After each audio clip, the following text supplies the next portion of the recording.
High guys welcome back to my YouTube channel it's me Manish Subedi. So मैले अस्ति एउटा video हालेको थिएँ situation of Nepali student in USA भनेर। सो त्यो भिडियोमा चाहिँ मैले धेरै कमेन्टहरू पाएँ, टिकटकमा पनि धेरै कमेन्टहरू आएको थियो मास्टर्सको स्टुडेन्टको लागि भनिदिनु पर्यो भनेर।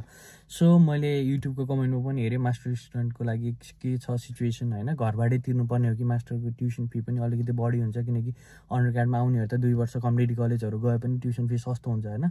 सो यो कुराहरू आइरहेको थियो। सो म मास्टरको लागि चाहिँ मेनली भन्न गएको छु यो भिडियोमा, सर्ट एन्ड स्विट हुनेछ, ध्यान दिएर सुनिदिनु होला। सो गाइज कुरा के भन्दाखेरि चाहिँ मास्टर स्टुडेन्टको लागि चाहिँ 2 वर्षको कोर्स हुन्छ र 5 वर्षको भिजा हुन्छ है। सो 2 वर्षको कोर्स उसले चाहिँ थोरै क्रेडिट लिएर अलि धेरै इयर गर्यो भने पनि केही छैन। तर मास्टरको स्टुडेन्टलाई के हुन्छ भन्दा अन क्याम्पस अपर्च्युनिटी अलि बढी हुन्छ। सो अनि उनीहरूको लागि सिपिटी ओपिटी यस्तोहरू पनि अलिकति बढी नै हुन्छ है।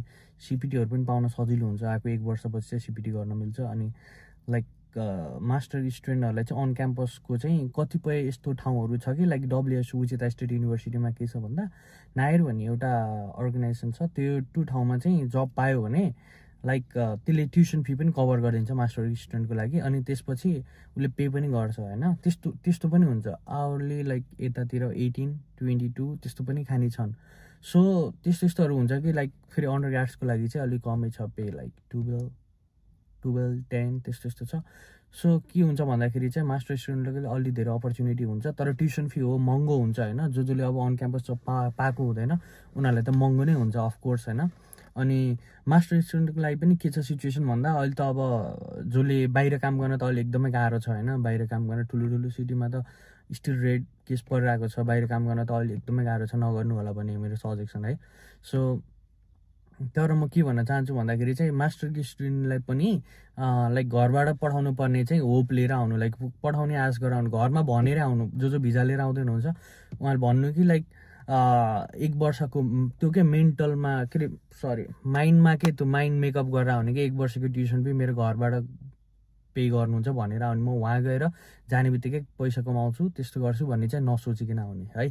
सो त्यो भयो एउटा कुरा। अनि अर्को कुरा चाहिँ अन क्याम्पसको लागि चाहिँ एकदमै धेरै फोकस गर्ने, एडभाइजरहरूसँग एकदमै भेट्ने होइन, एडभाइजरहरूलाई भेट्ने।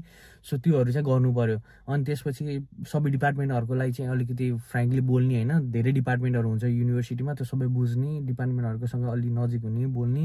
अनि साथीहरू चाहिँ अलि इन्टरनेसनल्ली साथीहरू बनाउने होइन। नेपालीसँग मात्रै बोल्छु, एउटा नेपाली रहेछ त्योसँग मात्रै बोल्छु त्यो होइन, सबैजनासँग बोल्नु पर्यो। अनि बल्ल हामीले अपर्च्युनिटीहरू धेरै हुन्छ क्या। सो मास्टर स्टुडेन्टको लागि त्यही छ सजेसन, खासै त्यस्तो डिफ्रेन्स त केही छैन। तर भनेको मास्टर स्टुडेन्टलाई चाहिँ अन क्याम्पस जब पाउन सजिलो हुन्छ। अनि भिजा 5 वर्षको हुन्छ र कोर्स चाहिँ 2 वर्षमा सकिन्छ नर्मल्ली जाने हो भने। सो स्टिल उनीहरूलाई टाइम छ, ओपिडी गर्ने टाइमहरू हुन्छ, त्यो टाइम छ। तर हाम्रो अन्डर ग्राड स्टुडेन्टको के हुन्छ केस भन्दाखेरि लाइक 5 वर्षको भिजा हुन्छ, 4 वर्षको नर्मल ब्याचलर कोर्स हुन्छ, बिचमा गएर कतै कोर्स चेन्ज गऱ्यो भने भिजा थप्नुपर्ने कुराहरू हुन्छ। सो ट्रम्पको एडमिनिस्ट्रेसन चलिरहेछ अहिले। सो यति बेला गाह्रो पनि होला त्यो सिचुएसन पछि 4 वर्षपछि है। सो तर नआत्तिनु होला होइन, सबै सिचुएसन सधैँ यस्तै नहुन पनि सक्छ होइन, त्यो अब भगवान् भरोसा।